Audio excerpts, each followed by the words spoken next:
Well, I'm really glad that everyone's here, and I hope that I hope more people would come because I think this is an important teaching. So those of us that are here will benefit, and we'll concentrate on other members of the community that it'll be of benefit to them as well. Let's just take a couple deep breaths and let your diaphragm, let the tummy become loose, and take a couple deep breaths and let that abdomen and the diaphragm expand.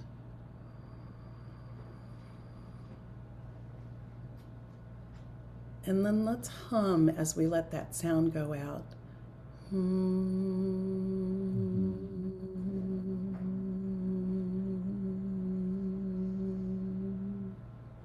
And another deep breath. Let the vibration fill you. It's like, oh.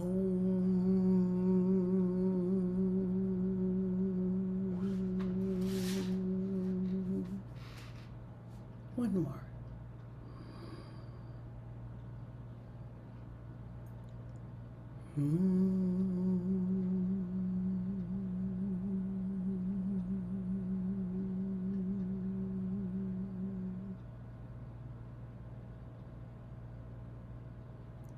Palms pressed together, the Sufi invocation.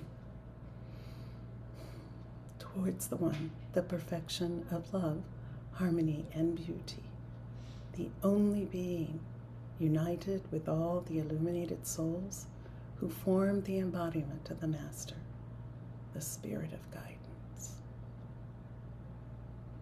Take these sacred syllables from the mandala of the mouth, blow it into your hands, and be filled with the blessing. We begin them in the name of God. So today's class is so important. And our friend Pierre Moynadine wrote me and he's like, I am so into this subject. It's so important. And I'd hoped he was going to come and join us today, but he's not able to. He said he would if he could, but he'll watch it online. Not the same, however. It's good we have the recordings, but I think being in person, there's a vibration that happens. But we've been doing this series, and this one is rising to one's ideal. And I wanted to present later in the class a set of practices that are so beautiful to me that I've learned so much just in this preparation of this class, and I hope it's of benefit to you. But I'd like to share a few words by Murshid on the subject. He says,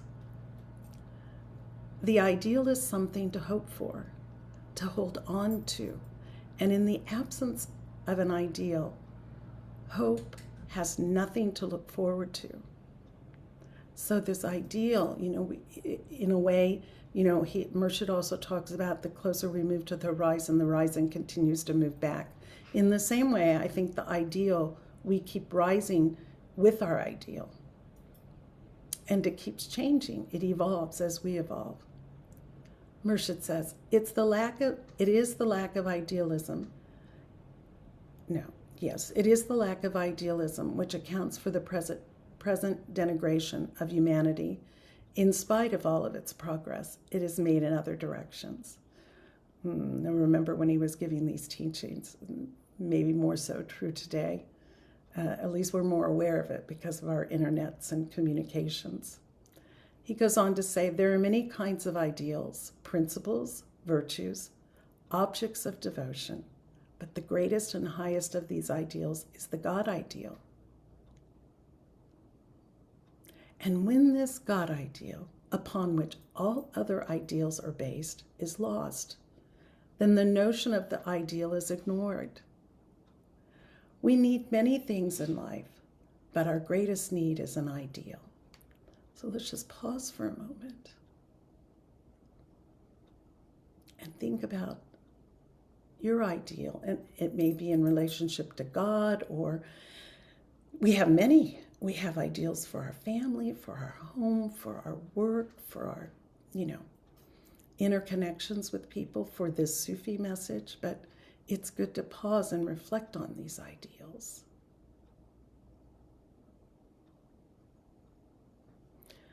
We need many things in life, but the greatest need is an ideal. But now there comes a question. How shall we apply our ideal in practical life?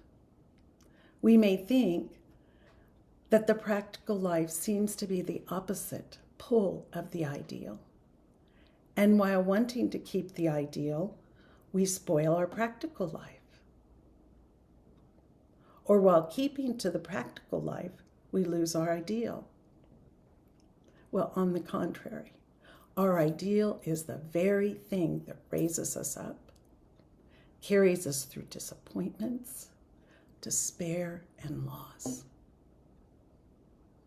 If we can identify an ideal for ourselves, this ideal will uplift us through turbulent times and allow us to move forward in hope, optimism, and joy. Therefore, remember, in order to live our practical life to the best of our ability, it is not necessary to forget our ideal. We can sustain the ideal just the same in this tender corner of our heart and do our very best to apply it. And if we cannot do this, we can still hold our ideal in our heart, and that will do us a great deal of good. Now, I think this is so important. I was speaking with a friend of mine from years ago when we were in Dharamsala together, and she's truly a Dharma sister. Were you looking for Kelsey? No. Joe? No, something made a noise in there. It wasn't me. Okay.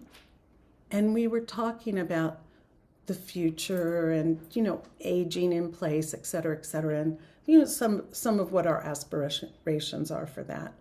And she's, it seemed that she was a little bit overly concerned at her age about that. And she's asking me, what are we going to do? How are we going to handle this? And of course, she has aging parents that she's dealing with this very subject with right now. And I reminded her, I remember years ago, my Rinpoche, Khamtrul Rinpoche, told me, he said, when I was creating Jamse Sokpa, and some of you know that I had that foundation to help Tibetan refugees and do projects to help the Tibetans living in exile. And he said to me, you don't have to figure it all out. And I think it's the same with the ideal. The ideal truly is figuring us out in some way. But he said, put the seed of your aspiration in your heart and water it with your practice and your attention, but you don't push anything, just let it come naturally to fruition. And so I think this is true with our ideal. If for some reason we are not really clear about our ideal at this moment. And she said, oh, yeah, it was a good reminder. I don't think that was a personal lesson I had received, but it helped her in some way. And so I share that with you.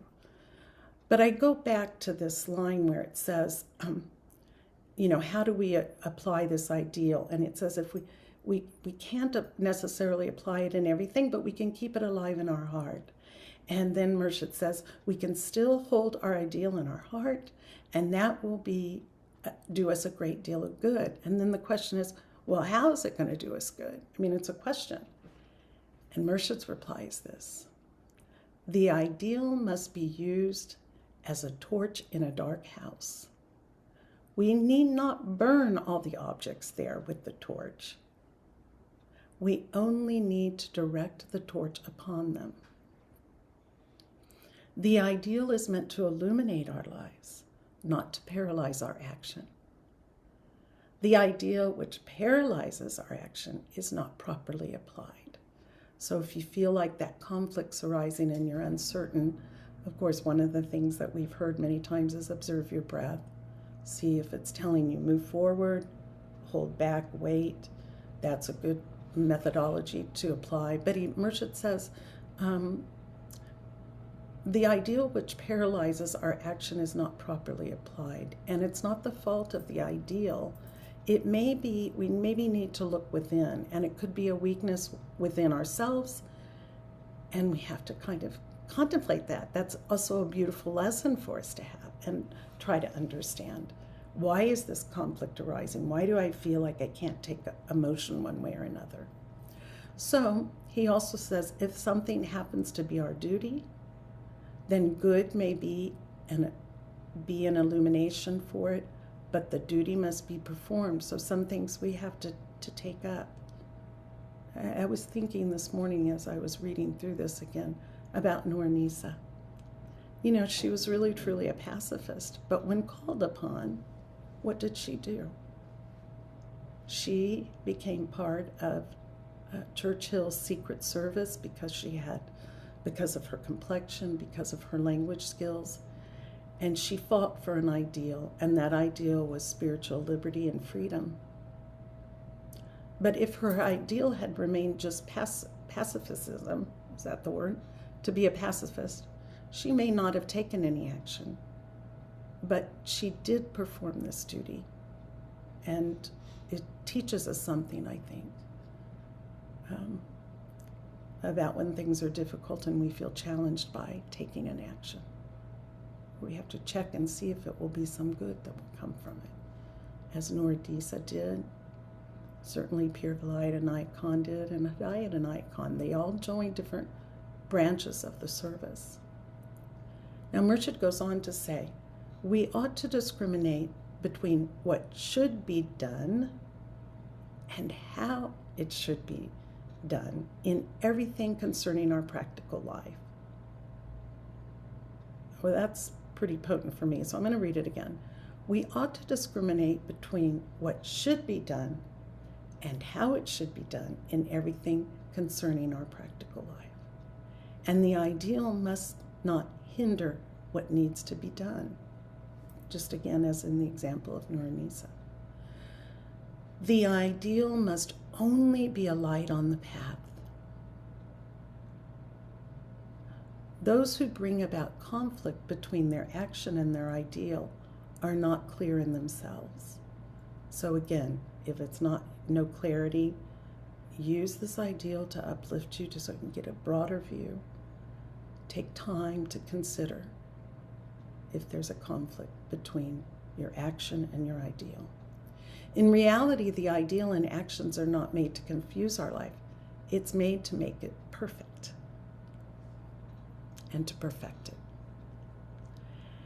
As we consider and judge our dealings with others in our consciousness, so the real worshiper of God considers these as the dealings with God. If we've helped anybody, we have been kind to anybody, if we've made sacrifices for anybody, we do not look for appreciation or return. For we consider that what we've done is for God, and therefore our account is with God. Now, you all know I've practiced Tibetan Buddhism, and this is one of the great things that, they teach us. Dalai Lama even said it in a very practical way. He said, whenever you do something for another, in order to not become prideful or arrogant or, boastful about it, immediately think, I dedicate the merit of this action and whatever good has come from it to the benefit of all beings. And he says, this is like immediately on the computer saving something to your hard drive or a backup disk. And so we can accumulate our merit in that way. So sometimes we do things that are very difficult for ourselves, but we shouldn't think of this. We should think of the merit that we're gaining and how we're being helpful in the world. I probably don't have to tell someone like Marilee or David this, the people that are amongst us I don't know, Melanie, maybe you are too, but parents understand this idea of a kind of self-sacrifice, but also the idea, whatever benefit, may it be of benefit to others. It's such a beautiful thing to practice and very important. Dalai Lama also reminds us that in a moment of anger, our merit can be exhausted. And we know how easy sometimes we can get off our game. So we want to be sure we're accumulating the merit and offering it as a benefit to others. So I'm going to read a little bit more, and then we're going to get into the practice for the duration. But just be patient with me. I'm just trying to set this up. He says, Murshid says, there is no ideal that can raise the moral standard higher than the God ideal. So that's what we're always looking towards, the God ideal. Although love is the root of all, and God is the fruit of this. Love's expansion and love's culmination, like marriage, and love's progress all depend upon the God ideal. Is this clear? Is this making sense to everyone? Can you shake your head so I can see? Okay, good. So I'll read that last sentence again. I think it's important. Love's expansion and love's culmination and love's progress all depend upon the God ideal. And if we only knew this and understood this, then we would consider and be considerate to everyone, everywhere, dealing with all people. It can be a challenge. I was telling Joe yesterday, we were chatting about someone I met in the dog park. And, you know, she was telling me something that I thought was quite admirable. Her husband's been, I met him, but he's been gone for 3 months, and he's been in the Ukraine. And he's there to help soldiers that have, I don't know, PTSD, PSTD, I don't know, you know what I'm talking about, post-traumatic shock disorders, and also people that have lost limbs. So there's a program of bringing them here, and there's someone in their community that's developed prosthesis that help those men and women, I suppose, and they're trying to help people get back on their feet. And I thought, well, that's so admirable. And the fact that they've been separated for this time, she's looking forward to his return. And then in the next breath, it turned to politics. And I knew where it was headed. And I knew that my view was very different than hers. And yet I tried to remain calm and try to understand her point of view, because I didn't want to argue. Of course not. You know, I consider her at least an acquaintance, if not a friend. And but I always feel like it's an opportunity to learn other points of view. And yet I know there's a cultural dimension to it.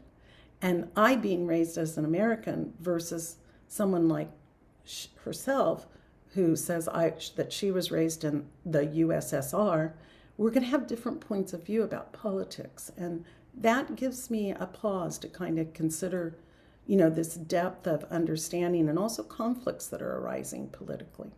Not so important, but the God ideal helps us to raise up, and we can look at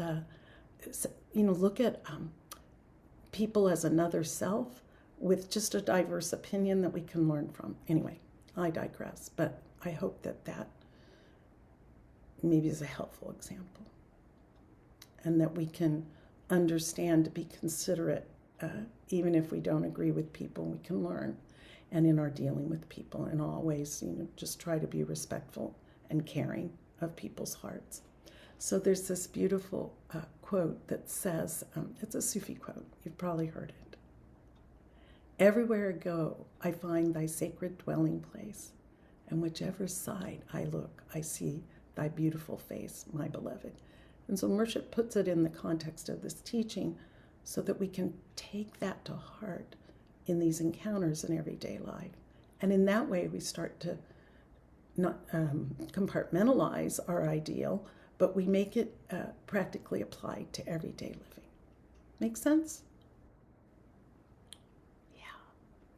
I'm preaching to the choir here, I know, but it's still good to remind ourselves. So Murshid then says, motives limits one to certain kinds of accomplishment. So, you know, the Buddhists do this all the time. Check your motivation. What is the motivation behind your actions? One of the very important teachings that they give. Motive limits one to certain kinds of accomplishment and does not allow us to accomplish anything beyond the scope of a particular motive. Isn't that an interesting one? So if we can expand our motivations, which is, again, to be kind, considerate, loving, and maybe a good listener, a loving ear to people. Those are all good motives. As long as we have a desire to attain something with a particular motive, we can't go farther. Again, that horizon, if we only stay there at the horizon, we can't move beyond it. So we have to kind of keep moving forward and check our motivation. Check our motivation in every action. And that's why, Murshid says, the sages have said, rise above earthly motives. Accomplish all you wish to accomplish in life, whatever be the motive, and then that itself will lead you to a stage from which you can rise above them. Isn't that so true? Think about it. If we go back and reflect on our lives, there were so many things, we had motivations for certain things, and perhaps once we accomplished them, then we were able to release them and move on. So whatever be the motive, we can accomplish it. And then itself will lead us to a stage which we can rise above and above the earthly desires, even of the body. And I like this example, if you'll indulge me. I've spent a lot of time in India, you know that. And I have a very dear friend. Her name is, she's gone now, but she's everywhere now. I feel her near. Sri Karunamayi. And she was, some of you know her story. She was a scholar. She was of English literature and also music. And she was even the vice president of the School of Liberal Arts at the University of Agra. You would never have known that about her. Those of you that met her know her to be very humble, very sweet, very kind, not, proud of any of this. Well, she was an example of someone that she decided fairly early in her life that she wanted to renounce that and go live at the ashram. She had this great dedication to Sri Aurobindo's teachings, but she also had all the volumes of Murshid's teachings in her room, and she was a great devotee of Inayat Khan. She loved him. Anyway, as I learned about ashram life, I learned that the ashram has a standard. You can visit there, but in order to live, you have had to have accomplished something in your life that you can maybe bring that talent or skill and contribute it to the community.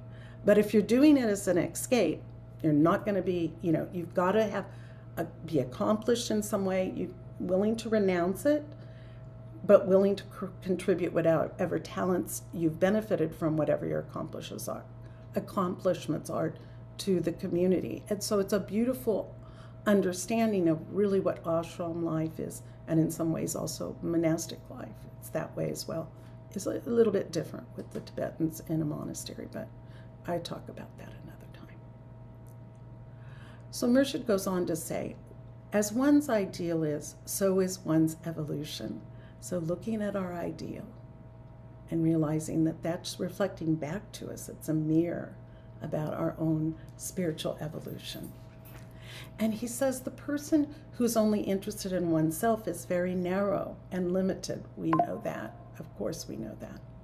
Whereas the person who has expanded their interest to their family and their surroundings is greater. And when we can expand that further to our nation, we're greater still. And when we can extend this ideal to the world at large, it is the greatest. But in all cases, these are also limited. So, I do this, I'm on this DHO list, which is Dervish Healing Order, and I think some of you are as well, and this is a Sufi group, and there are so many needs worldwide, I mean daily. There have to be 10, 20 or more. This person needs prayer, this needs, for healing, or prayers to allow someone to fall into the grace of passing to the other worlds. And I think, oh my gosh, this is a full-time job keeping up with it. But what I do also realize is that, I've always done this. No one taught me this. I don't remember anyone saying to do it. But I always say the healing, blessing, the nayas, at least 3 times. I do it singularly for myself. I do it another time for my family my friends, my students, and then I would also include my students. When I was teaching college, I still remember them, and my teachers. They're kind of the outer circle protecting all of us. And then I do it again, especially now I do it, I say to include, the community in which we live, the land to the north and south of us, the shoreline protected from destruction and overdevelopment. And I just try to keep expanding that wider and wider. And then the whole wide world and all of nature and the whole wide world, I include it. And so every time I get one of those messages, I just kind of go back to that because it's a very inclusive way to use that prayer. I always start singularly as Murshid gave it to us, but nonetheless, maybe that'd be helpful to you to think about expanding that healing larger and larger. Back to Inayat Khan's words, the highest ideal and goal is to realize the unlimited. And how do we do this? We do it by realizing the immortal, the eternal self, the everlasting, the ever-living self within, that part of ourselves. And I think that's a beautiful part of aging, because I think for me, I've kind of always had it, but it becomes very much to the fore. I'm thinking there's different things as different stages of life, and yet there is this part of oneself that will live on and on and on and become part of the fabric of the universe. I can't say it any other way. That's a whole teaching through my own near-death experience, but I know that's true, really true, and it's so beautiful. There is no need for any higher ideal. That means realizing the immortal self within that will continue to live on and on. There's no need for any higher ideal, for when we hold this ideal in our vision, we expand and become all we want to be. And in time, we attain to that peace, which is the longing of every soul. It does bring a peace. And then we realize we're part of everything, and everything is a part of us. It's part of the fabric of the universe. The worship of God expands the soul towards perfection. And this is illustrated in the words of the great Sufi poet and scholar Sadi. He says, "Praise be to God." He said, actually, "Praise be to Allah, whose worship is the means of drawing closer to God." We're going to do a class in a few months about prayer. What's prayer got to do with it? Well, this is it. It draws us closer to God. And in giving thanks, to whom is involved an increase of benefits. Everything that comes to us is of benefit. Even the hardships and the challenges, it's a benefit. Every breath which is inhaled prolongs life. And every breath exhaled quickens the body. Thus, in every breath, 2 blessings are contained. And for every blessing, a separate thanksgiving is due. What's that saying? Our friend Murshid Alauddin Odinger says it a lot about, taking every breath with the remembrance of God, not to forget. So I'm going to read it all without my commentary. I read the whole Sadi quote.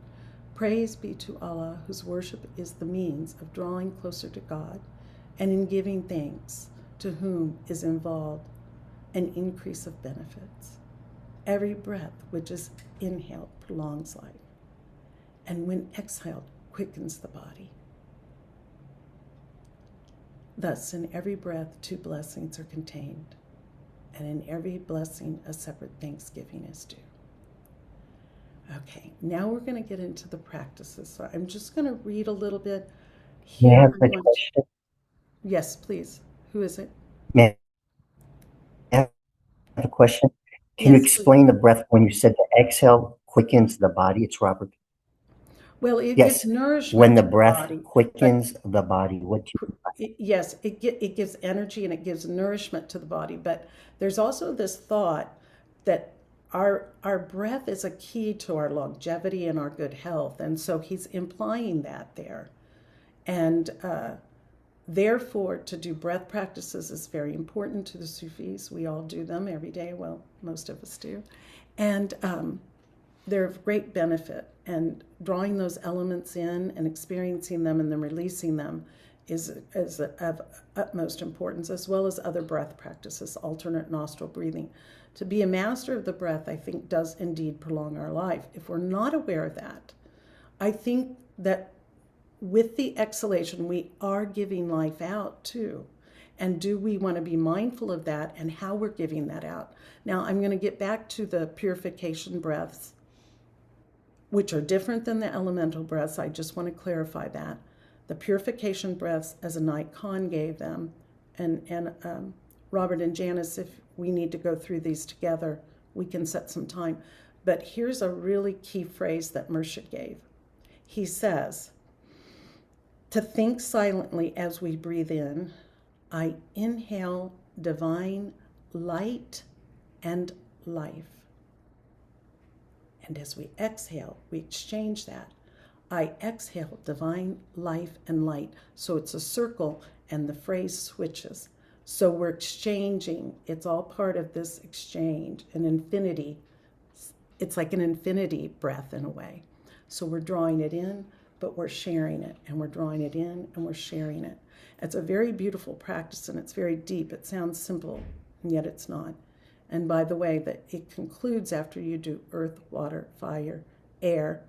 The fifth one is sought in some, we hear it as the etheric breath. It's true. It's very refined.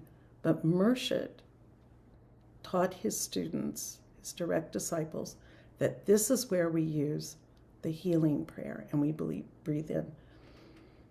Beloved Lord Almighty God, and out. No, beloved Lord Almighty God. Through the rays of the sun, out. Through the waves of the air, in.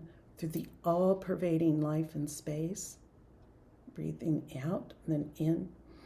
Purify and revivify me. And then he says, hold your breath while saying silently, and I pray, and then release. Heal my body, heart, and soul.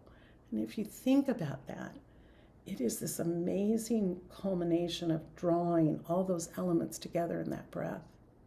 Beloved Lord Almighty God, through the rays of the sun, through the waves of the air, through the all-pervading life and space. Very important practice.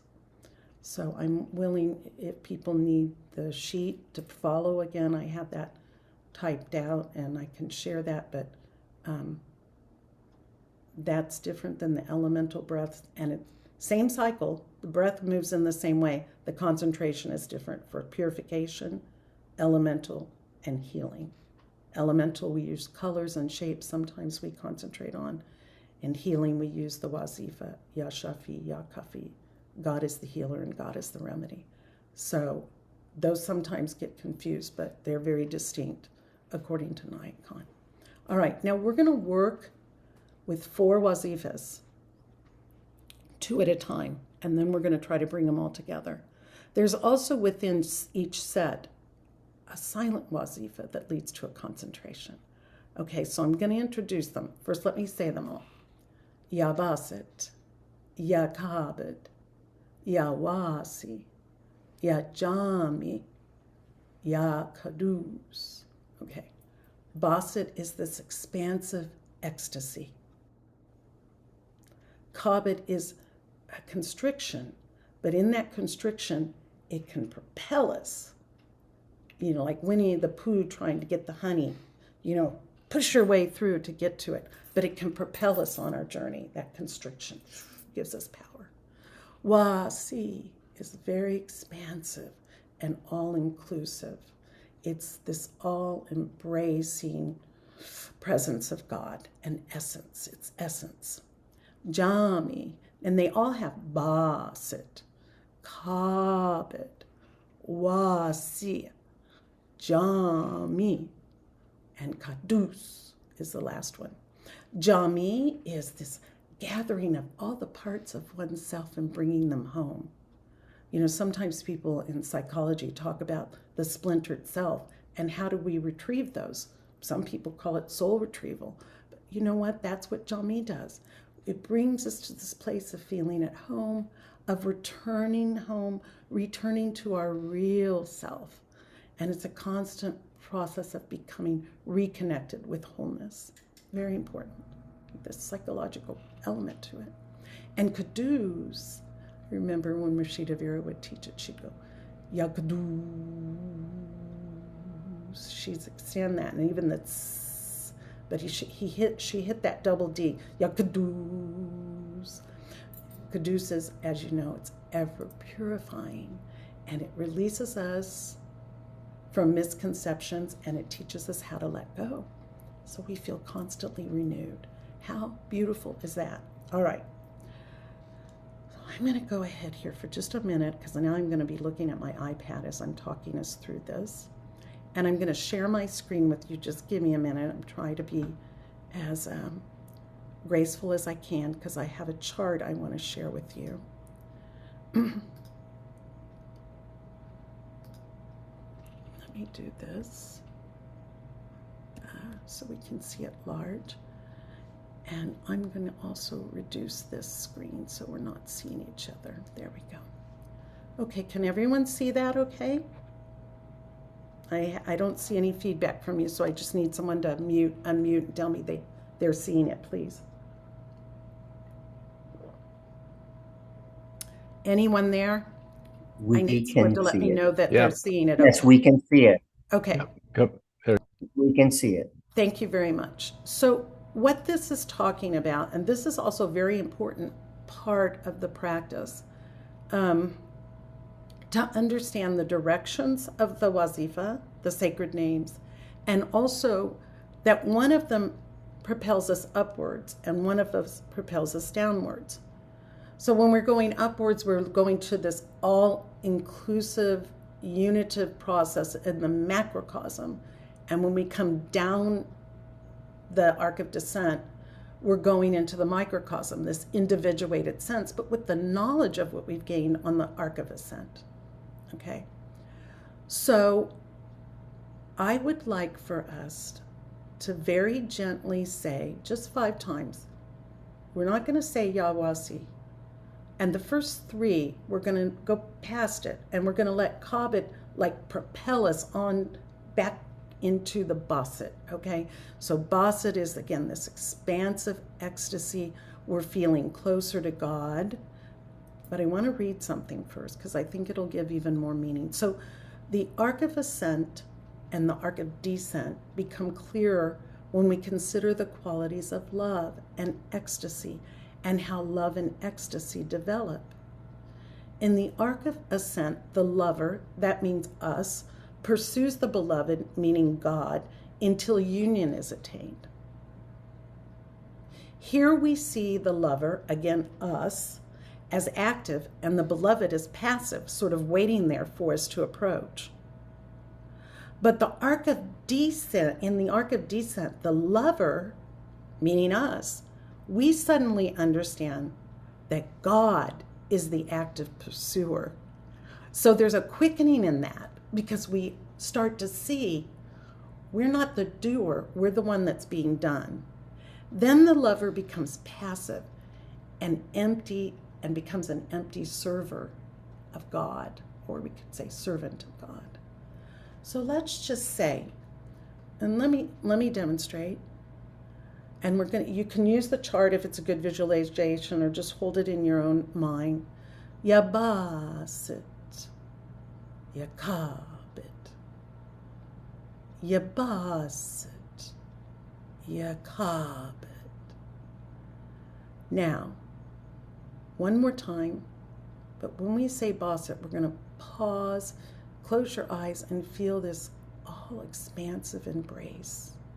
And then we're going to bring that down into the Kabit, into this individuated realization. Yabasit, Yakabit. And when we go up again with Basit, we hold our breath with Wasi. Yakabit. Oh, sorry, I'm so sorry. We're going to begin again. I'm sorry, I didn't mean to confuse anyone. I'm beginning again with Ya Basit, Ya Kabit, Ya Basit,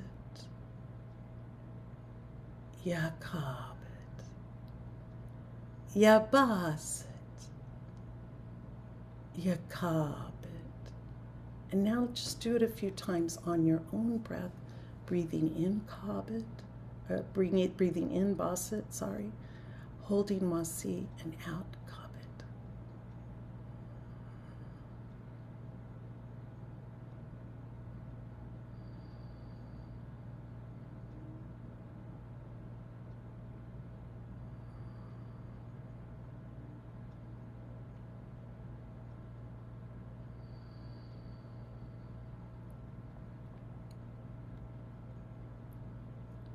I want to share a little bit more, and we can go back to the practice in a moment.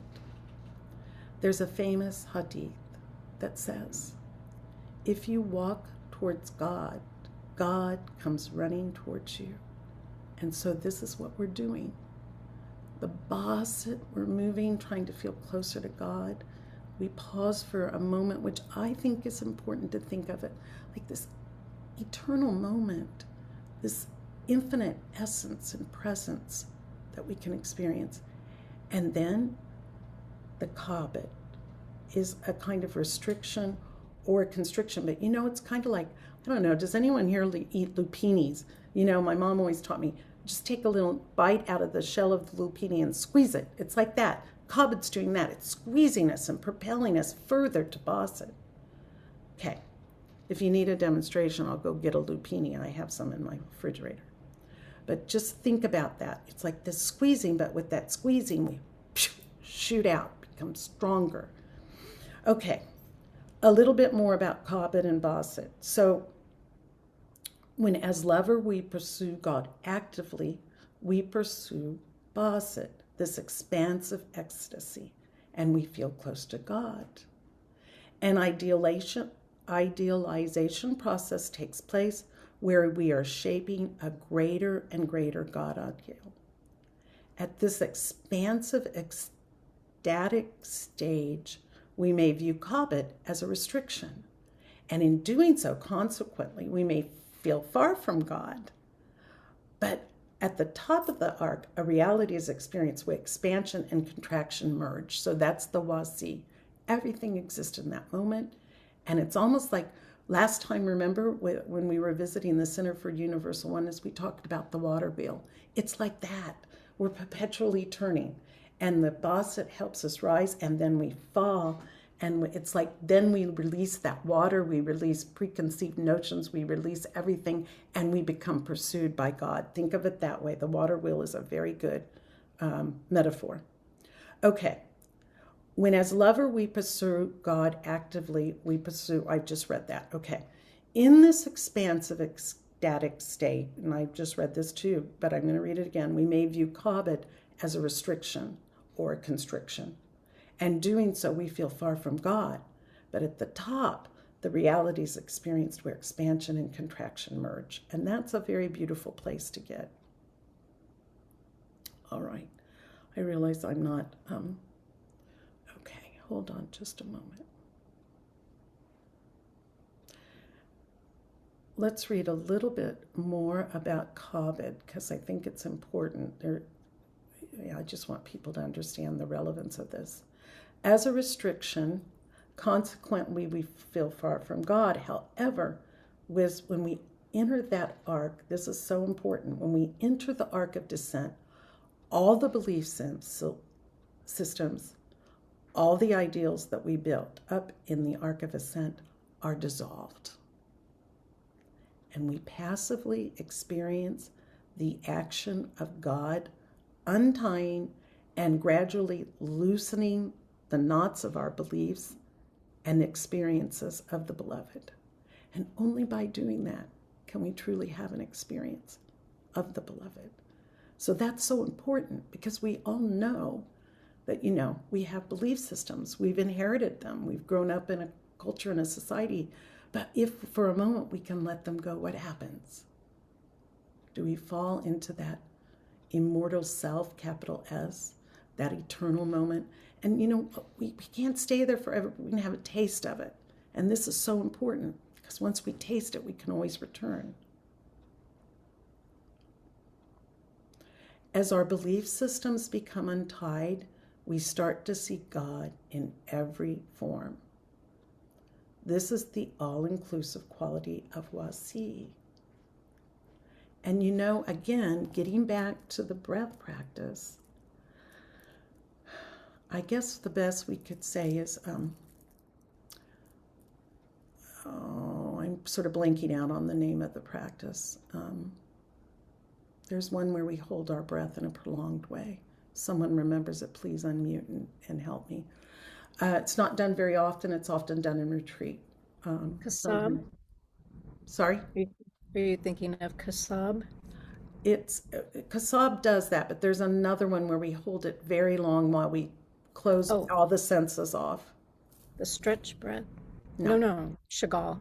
Chagall breath, I think. So it's likened to the holding that breath before the out breath, and that pause. In that pause, and I cannot tell you how important this lesson is that we've learned in Tibetan Buddhism. That pause is everything, because that teaches us also at the moment of death, at least in that cosmology, that pregnant pause is the moment that we choose. We choose where we're headed for the next life, the next incarnation. You don't even have to believe that. You could just believe your next place. Are you going into the fabric of universe, or are you going to stay contracted? Anyway, that pause teaches us so much, even in daily life, because we have schedules and we know we're going to do this and then we're going to do that. At least we did when we were working. I'm not working, but I still keep a schedule. I have to get up. I do certain things in the morning. I do my yoga. I do my stretches. I take the dog for a walk. I come back. I do, there's things. But that in-between moment is often wasted. And that's the pregnant pause. And that pause is so important because it has all potentiality in it. It is the eternal moment, and it has universal inclusivity, that pause. So, that journey from walking to the cart to walking to the front door, that's the pause. Notice things, look around, feel the liveliness of that. Everything can become that moment to moment, but the pause is very important. And then in Wasi, Wasi has this, it can be talked about in this way, that wherever we turn, wheresoever we turn, we see the face of God. And what do we mean by face with a capital F? We mean essence. We see the essence of God in all things. Science has taught us this. The Big Bang, everything's connected to everything else. It came from this singularity. Okay, let's go back to the chart for just a moment. I realize, we're still okay. We still have a little time. I want to get through one more practice as well as this. So let's do Yabasat, and then we're going to pause and feel that eternal moment, that potentiality in Wasi. We're not going to say it, but we're going to think it. And then we're going to say Yakabit. And we're going to think of it as this water wheel, this gathering and then this releasing, through which when we empty, we can become filled. And God is pursuing us. Yaba, and prolong the ah, Yabasit.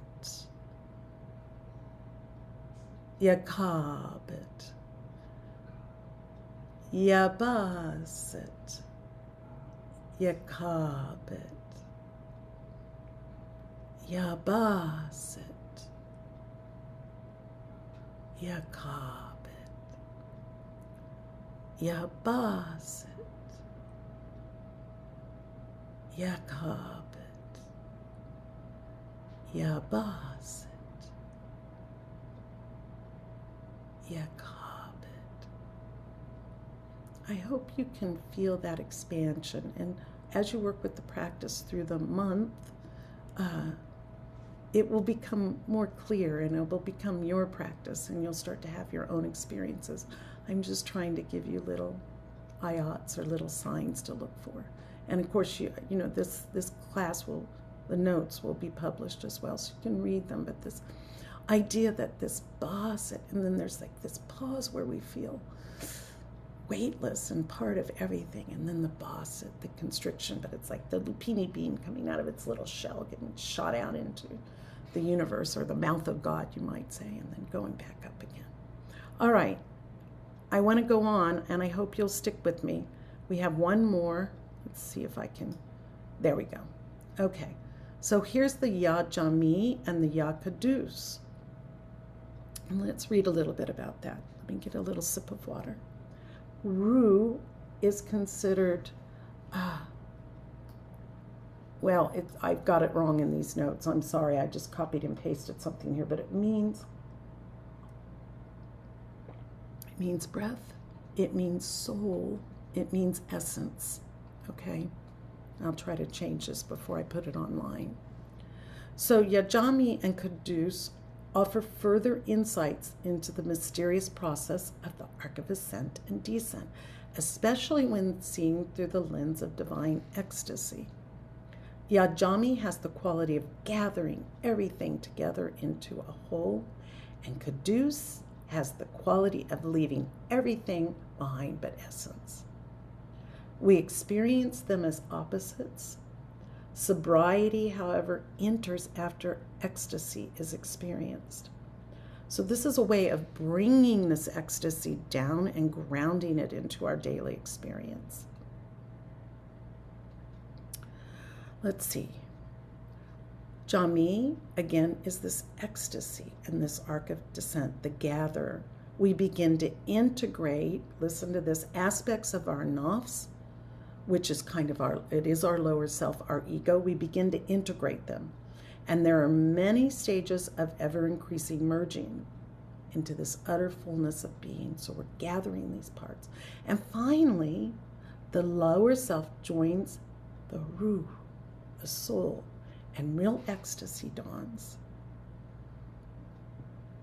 There's a great joy in the union of this embrace. So if we could just touch it for a moment, we'll know where it is, and that can be a touchstone. We can go back to it. Just a little bit about Kadus before we do the practice. Ya Kadus. The fullness of Jami dissolves. Again, we're building and then we're letting go.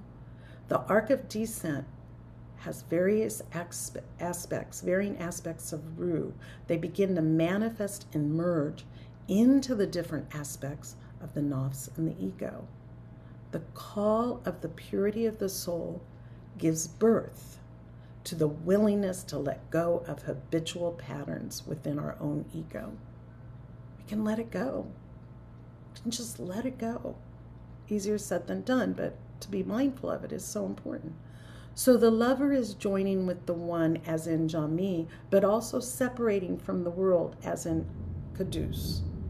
Wow. Pretty intense, huh? I don't know if you could hear that. We've been wanting rain here at the coast, and it has constantly eluded us. It's been inland, but our palm trees are coughing and coughing. They sound like hula girls with the grass skirts as they blow in the wind because they're so dry. Anyway, back to Kadus. So Jami, we're joining with the one, but also we're separating from the world with Kadus. Okay, Kadus again is the ever purifying. It requires us to take leave of whatever we cling to in order to experience intimate union with God. Kadus is the spiritual traveler to transcend the lower self and keep going towards the one. How beautiful is that? Al-Kadus allows the spiritual traveler to transcend the lower self and keep going towards the one.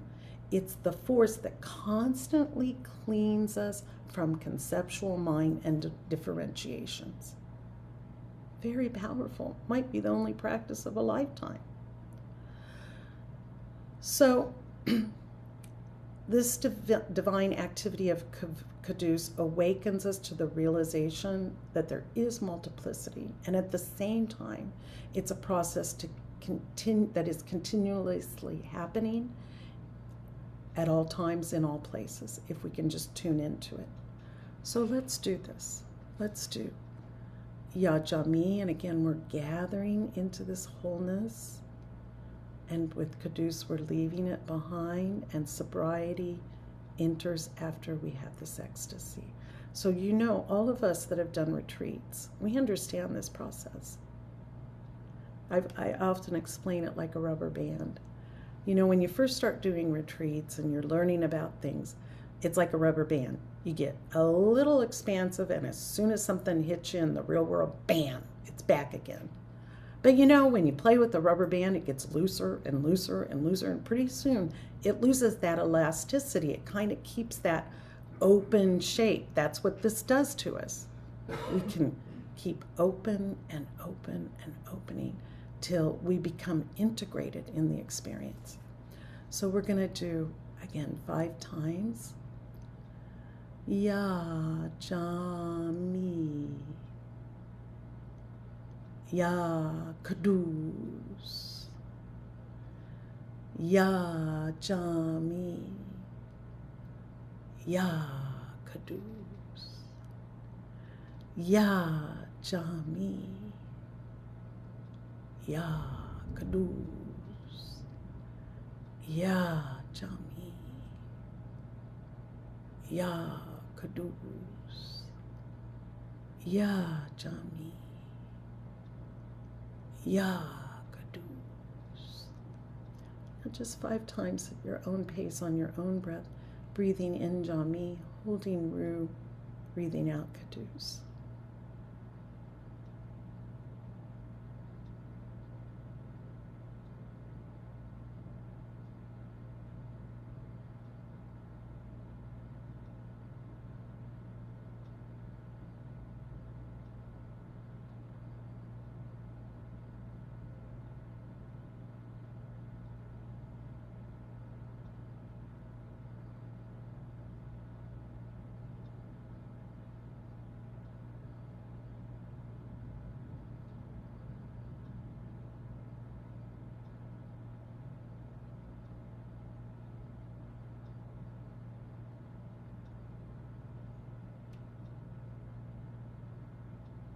Ya Jami, Ya Kudus. And now I just want to move, let's see, can I make it go? This is something to consider as you know, these are a lot of words, and I've used a lot of explanation. The truth is just do the practice and feel what you feel. But I wanted to give you some clues. And as I myself worked with this practice, what I found was that just sort of follow this in your mind's eye with me.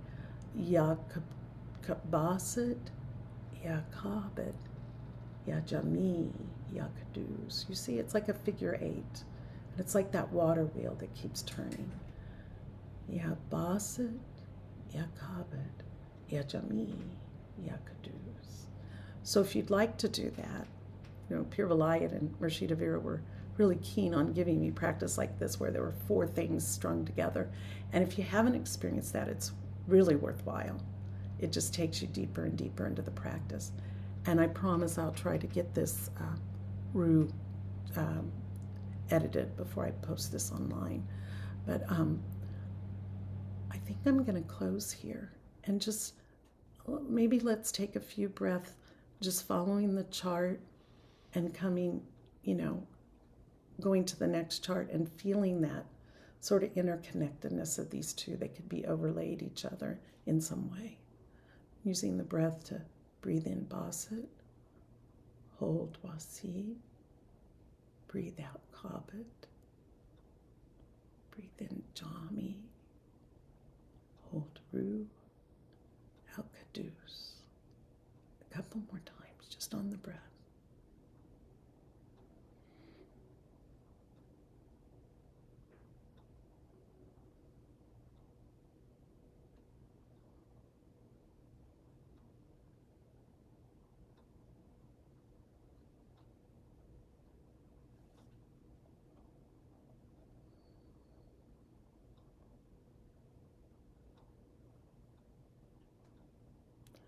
So with this entire practice, a few more words and then I'll return to the screen myself.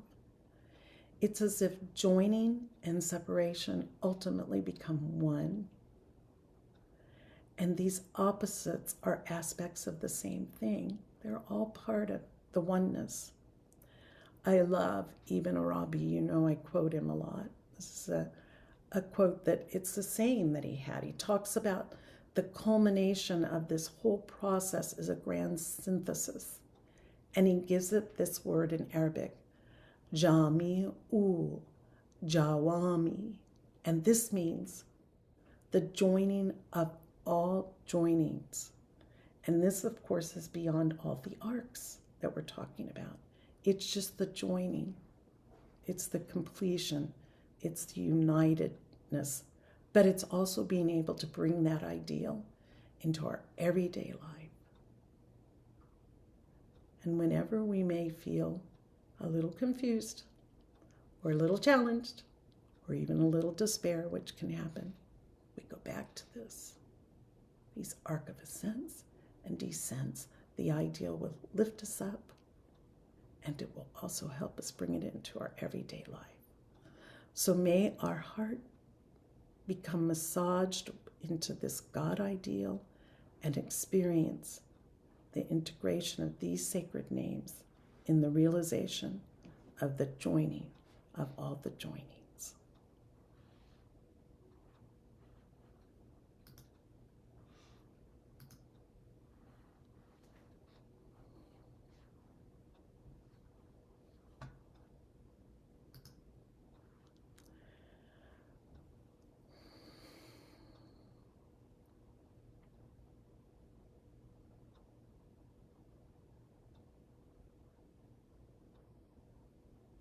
We want to remember any benefit that we've gained from this gathering, that we dedicated to the benefit of all beings and all of creation. Everything is part of everything else.